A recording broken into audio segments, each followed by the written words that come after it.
All right, we're going to head over to the flip. We're going to actually talk a little bit about the reversal of the AI diffusion laws. Everybody got really excited. I think a lot of people got the interpretation of what's happening wrong. But you know what, Pat? There was a lot of people excited that all the people that hate Donald Trump also hated Joe Biden's AI diffusion laws. So let's argue on that one. Let's see whether or not that was a good decision. So you're gonna call out that this was the right thing to do, huh? Yeah, I don't even know who that guy with the beard is on that flip. So I'm He was looking way at the chubbier, person. by the way. He's He was a fat chubby and he guy. has a beard. Anyways, we That's need to get nice. that coin changed.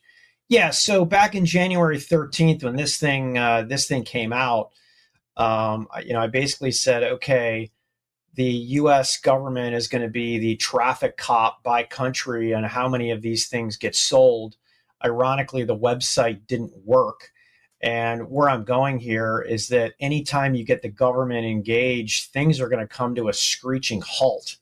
I mean, if they can't keep their website up to actually show you what the IFR was, how do we expect them to possibly be the bean counter for how many of these GPUs I can send to Portugal? And I think that the number one, while admirable and we think we can keep tech from diffusing into China, I think it's an absolute pipe dream in the way that we're doing it right now. I mean, based on MGX standards, essentially an NVIDIA GPU is about the same size as this bottle of electrolytes. Okay, so I mean, I could hide this in my backpack on the way. I mean, smuggling these things in. I mean, just look at the on what's going on in the Middle East about how weapons and rockets get into certain countries, and every one of those ships are inspected. I mean, this tech is going to get in.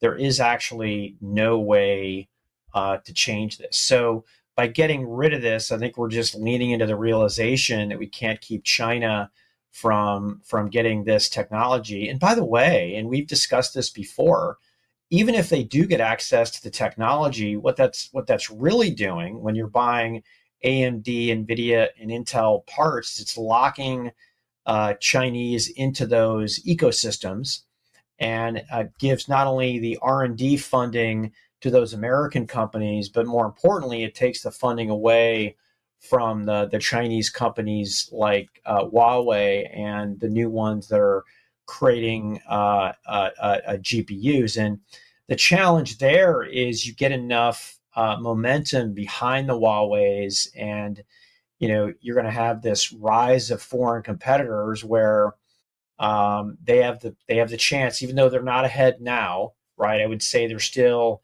2 to 3 years behind. But imagine them catching up where not only is it as performant, they've moved off CUDA, which you can do if you're savvy enough. I mean, the hyperscalers have already moved off CUDA, and they're going. They're all using CAN. I'm Yeah, sorry. they're going directly to things like PyTorch.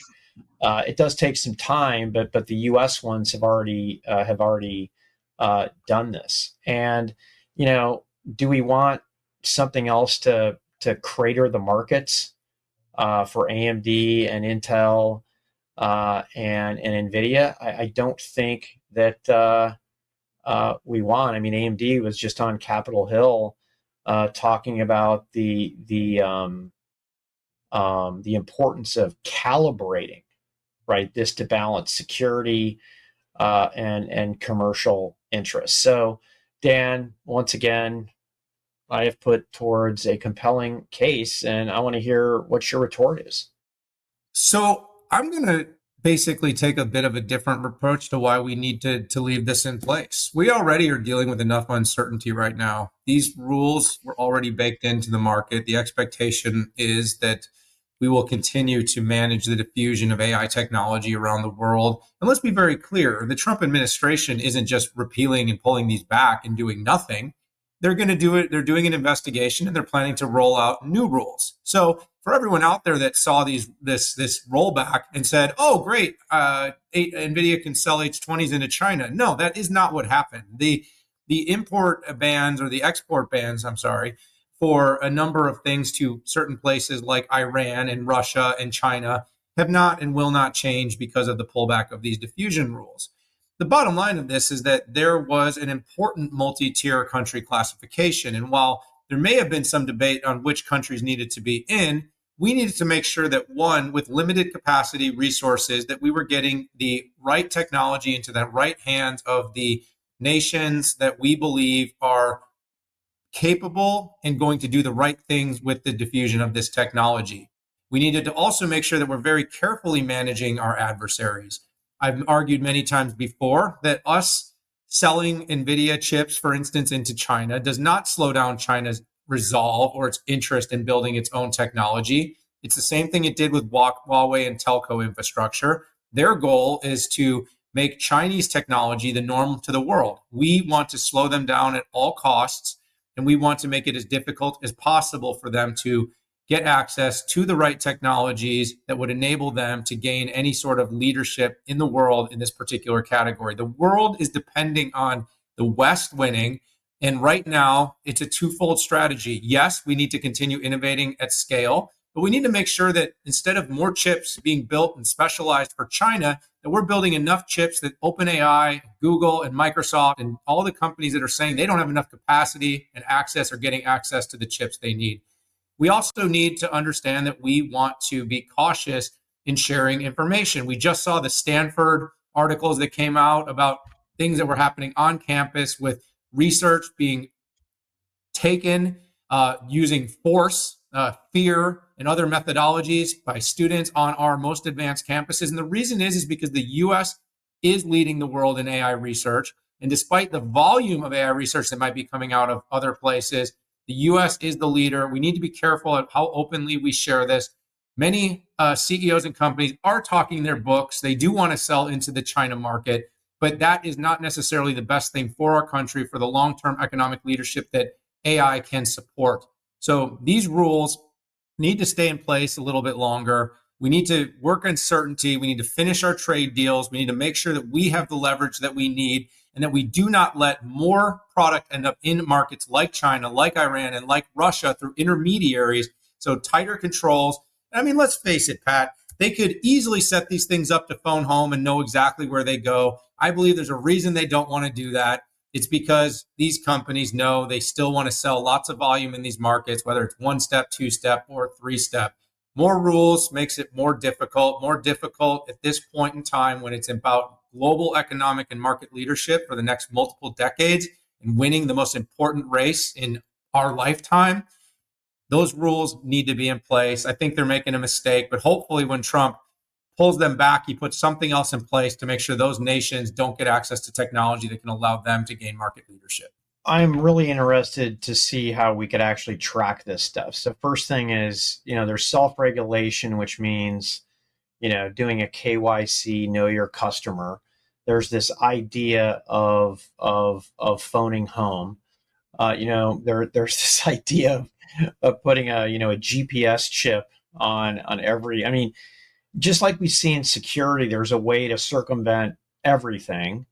But I just don't think this is regulatable. I think at scale, Daniel, it's regulatable, right? And maybe that's the only thing that matters. Like onesie, twosies of this thing coming over versus 50,000, right?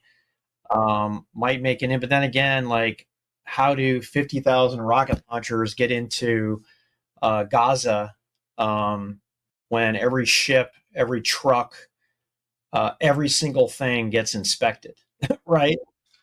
Look at how absurd it is, though, that you have these things that are basically supercomputers that have network,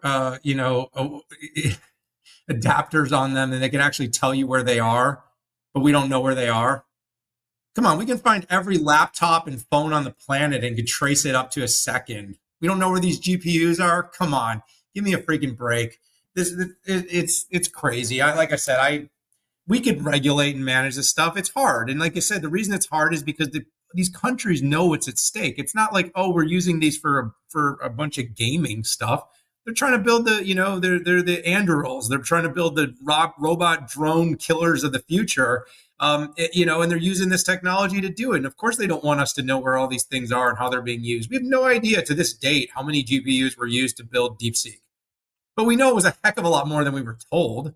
I mean, I don't think that anybody that with like even a little bit of sanity would argue that right now. But these things can easily tell you where they are, and if they're not being used for anything nefarious, we should have rules that basically, has a limited amount of access. We don't need to know the data and the info on it. All we want to know is where it is, so we know where these things went. Just an idea. But you know what? We're arguing aside. Maybe that's what I believe. Maybe it's not. But that's the fun part of the flip, everybody.